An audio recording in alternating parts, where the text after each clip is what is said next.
Hello everyone, welcome to AK study. आज हम कक्षा 6 के नई हिंदी लार पुस्तक के पाठ 6 को पढ़ेंगे, जिसका नाम है मेरी माँ। इससे पहले आपको बता दूं कि यह जो हमारा पाठ है, इसको हमने फर्स्ट पार्ट में कुछ पोर्शन कंप्लीट कर चुके हैं। तो बचे हुए जो गद्यांश है उसको हम लोग आज ख़त्म करेंगे। तो चलिए शुरू करते हैं। जन्मदात्री जननी। जन्मदात्री मतलब जन्म देने वाली, जननी यानी माता।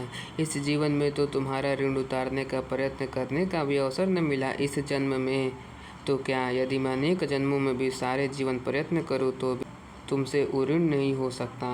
यहाँ पर बिस्मिल जी बोल रहे हैं कि इस जीवन में उनको अवसर न मिला कि अपने माता ने उनको जन्म दिया है उसका ऋण वह चुका सकें, ऋण यानी कर्ज चुका सकें। और वह बता रहे हैं कि वह अगर अनेक जन्मों में भी प्रयत्न करेंगे अपने माता से ऋण होने के लिए, तभी भी वह ऋण नहीं हो पाएंगे। ऋण यानी कर्ज मुक्त नहीं हो पाएंगे। जिस प्रेम तथा दृढ़ता के साथ तुमने इस तुच्छ जीवन का सुधार किया है वह अवर्णनीय है। मुझे जीवन की प्रत्येक घटना का स्मरण है कि तुमने जिस प्रकार अपने देववाणी को उपदेश करके मेरा सुधार किया है। वह बता रहे हैं कि अपने माता से कि जिस प्रेम भाव के साथ उनकी माता ने उनके तुच्छ जीवन यानी उनके छोटे से जीवन का सुधार किया है वह अवर्णनीय है। मतलब वह अपने बातों में उसे व्यक्त नहीं कर सकते।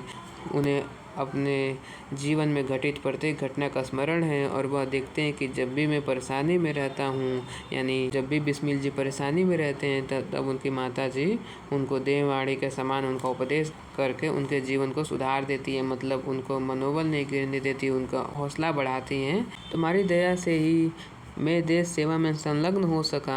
धार्मिक जीवन में भी तुम्हारे ही प्रोत्साहन ने सहायता दी। जो कुछ शिक्षा मैंने ग्रहण की उसका भी श्रेय तुम्ही को है। यहाँ पर राम प्रसाद बिस्मिल जी बता रहे हैं कि उनकी माता के कारण ही वह देश सेवा में जुड़ गए, यानी अंग्रेजों के खिलाफ बोलने लगे।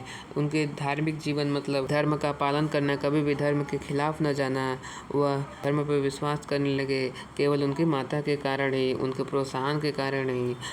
और वह बता रहे हैं कि वह जितना भी शिक्षा अपने जीवन में ग्रहण किए हैं उसका श्रेय भी उनके माता जी को ही जाता है। जिस मनोहर रूप से तुम मुझे उपदेश करती थी उसका स्मरण कर तुम्हारी मंगलमय मूर्ति का ध्यान आ जाता है और मस्तक झुक जाता है। यहाँ पर बता रहे हैं कि जब भी वो मतलब बैठकर या कैसे भी होकर जब भी उनकी माता जी उनका उपदेश करती थी, मतलब उनको प्रोत्साहन करती थी, उनका मनोबल कभी न गिराती थी, हमेशा उनको बढ़ावा देती थी, तब वो उसके बारे में सोचते हैं तो अपने माता जी के जो फिगर है वो उनके मस्तक में बन जाता है। वह सोचकर उनका मस्तक झुक जाता है। तुम्हें यदि मुझे ताड़ना भी देनी हुई तो बड़े स्नेह से हर बात को समझा दिया। यदि मैंने दृष्टतापूर्व उत्तर दिया तब तुमने प्रेम भरे शब्दों में यही कहा कि तुम्हें जो अच्छा लगे वह करो, किंतु ऐसा करना ठीक नहीं है, इसका परिणाम अच्छा न होगा। यहाँ पर वो बता रहे हैं कि जब भी उनकी माता को उन्हें को डांटना होता था तो वो प्रेम भरे शब्दों में उन्हें बहुत अच्छे से समझा देती थी, परंतु कभी कभी बिस्मिल जो थे उनको दृष्टतापूर्व यानी अनादर युक्त शब्दों में उनको बोल देते थे। तब भी जो उनकी माता जी थी वह गुस्सा नहीं होती थी, उनको तभी भी प्रेम भरे शब्दों में कहती थी कि जो अच्छा लगे तुम वह करो, किंतु ऐसा करना अच्छा नहीं होगा, क्योंकि इसका जो परिणाम होगा वह अच्छा नहीं निकलेगा। जीवनदात्री यानी जीवन देने वाली, तुमने इस शरीर को जन्म देकर केवल पालन पोषण ही नहीं किया बल्कि आत्मिक, धार्मिक और सामाजिक उन्नति में तुम ही मेरी सदैव सहायक रही। जन्म जन्मांतर परमात्मा ऐसी ही माता दे। यहाँ पर वो बता रहे हैं कि उनकी माता ने उन्हें जन्म देकर ही और पालन पोषण ही नहीं किया बल्कि इसके बावजूद भी उनकी आत्मिक यानी उनकी जो पर्सनैलिटी है, धार्मिक यानी धर्म पर विश्वास, धर्म के खिलाफ न जाना, और सामाजिक उन्नति मतलब उनके समाज में जो इज्जत है, समाज में जो उनकी वैल्यू है, वह सब उनकी माता के सहायता के कारण ही हुआ है। वह भगवान से कह रहे हैं कि जन्म जन्मांतर मतलब हर जन्म में उनको ऐसे ही माता दे। महान से महान संकट में भी तुमने मुझे अधीर नहीं होने दिया। यहाँ पर बता रहे कि जब भी वो संकट में होते थे, परेशानी में होते थे, तब उनके माता जो थे उनको मनोबल नहीं गिरने देती थी। मतलब ऐसा नहीं कि बिस्मिल जी गुस्से होकर कुछ भी कर बैठे, ऐसा उनको कभी नहीं करने देती थी, उनका मनोबल नहीं गिराती थी। सदैव अपने प्रेम भरी वाणी को सुनाते हुए मुझे सांत्वना देती रही। तुम्हारी दया की छाया में मैंने अपने जीवन भर में कोई कष्ट अनुभव न किया। यहाँ पर वो बता रहे हैं कि उनकी माता जी प्रेम भरे वाणी में उनको सांत्वना देती रही, मतलब हौसला बढ़ाती रही थे, मनोबल न गिरने देते थे। उनकी दया के कारण यानी उनकी दया के छाया में वह कभी भी अपने जीवन में कोई भी कष्ट अनुभव न किए। इस संसार में मेरी किसी भी भोग विलास तथा ऐश्वर्य की इच्छा नहीं, केवल एक इच्छा है, वह यह है कि एक बार श्रद्धापूर्वक तुम्हारे चरणों की सेवा करके अपने जीवन को सफल बना लेता। यहाँ पर वो बता रहे हैं कि उनके जो संसार है यानी उनके जीवन में उनको कुछ नहीं चाहिए, उनको बस एक इच्छा है। वह इच्छा यह है कि उनके अपने माता के पैरों के यानी चरणों के सेवा करके अपने जीवन को सफल बना लें, किंतु यह इच्छा पूर्ण होती नहीं दिखाई देती और तुम्हें मेरी मृत्यु की दुख भरी खबर सुनाई जाएगी।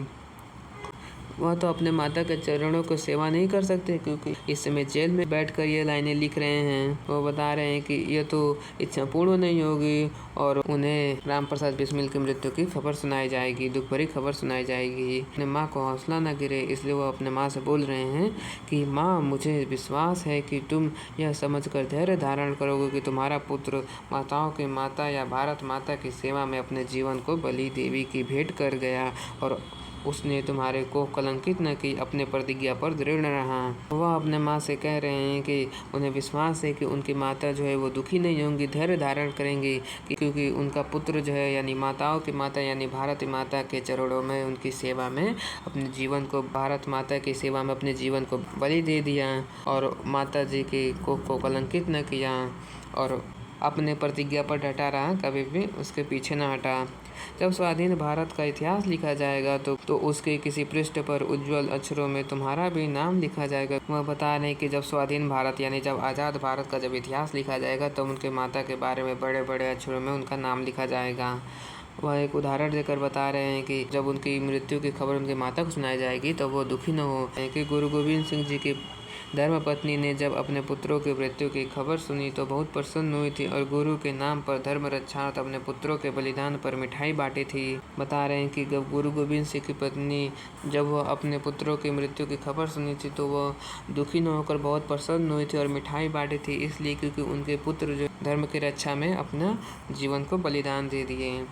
जन्मदात्री वर दो कि अंतिम समय भी मेरा हृदय किसी प्रकार विचलित न हो और तुम्हारे चरण कमलों को प्रणाम कर मैं परमात्मा का स्मरण करता हुआ शरीर को त्याग दूं। वह अपने माता जी से वर मांग रहे हैं कि तुमने तो मुझे हमेशा मोटिवेट करती रही, हमारा हौसला नहीं गिरने दी, अंतिम समय मुझे आशीर्वाद दो कि अंतिम समय मेरा हृदय का विचलित न हो, परमात्मा का स्मरण करते करते अपने जीवन को त्याग दूं। तो यह था हमारा पाठ मेरी माँ, जिसको हम पढ़ चुके हैं। यहाँ पर लेखक से परिचय है तो चलिए पढ़ लेते हैं। भारत के स्वतंत्रता संग्राम में अनेक क्रांतिकारी वीरों ने अपना बलिदान दिया। सरफरोशी की तमन्ना जैसे तराना लिखने वाले राम प्रसाद बिस्मिल भी उन्हीं क्रांतिकारियों में से एक थे। यहाँ पर वो बता रहे हैं कि भारत की स्वतंत्रता की लड़ाई में अनेक क्रांतिकारियों यानी अनेक लोगों ने अनेक वीरों ने अपना बलिदान दिया। सरफरोशी की तमन्ना जैसा तराना, तराना यानी नारा, यानी सरफरोशी की तमन्ना किसकी नारा है? राम प्रसाद बिस्मिल जी की नारा है। तो ऐसे नारा जो थे राम प्रसाद बिस्मिल ने मात्र 30 वर्ष की आयु में अंग्रेज सरकार द्वारा उन्हें फांसी पर लटका दिया गया है। यहाँ पर बताया जा रहा है कि जब वह राम प्रसाद बिस्मिल 30 साल के थे तब उन्हें अंग्रेजों के द्वारा उन्हें फांसी पर लटका दिया गया। असाधारण प्रतिभा के धनी राम प्रसाद बिस्मिल एक अच्छे कवि और लेखक भी थे। उन्होंने अनेक पुस्तकें लिखी जिनमें उनकी आत्मकथा काफ़ी चर्चित रही। मेरी माँ उनकी आत्मकथा का एक ही अंश है। यहाँ पर बता रहे हैं कि वह क्रांतिकारियों के अलावा भी अच्छे से कवि थे, लेखक थे और उन्होंने पुस्तक लिखी जिसका क्या नाम था? निज जीवन की एक छटा। उसका एक छोटा सा अंश मेरी माँ जो अभी हमने पढ़ा, तो इसको हमने ख़त्म कर चुके हैं। तो आप सभी का धन्यवाद। अगले वीडियो में इसके प्रश्न उत्तर देखेंगे।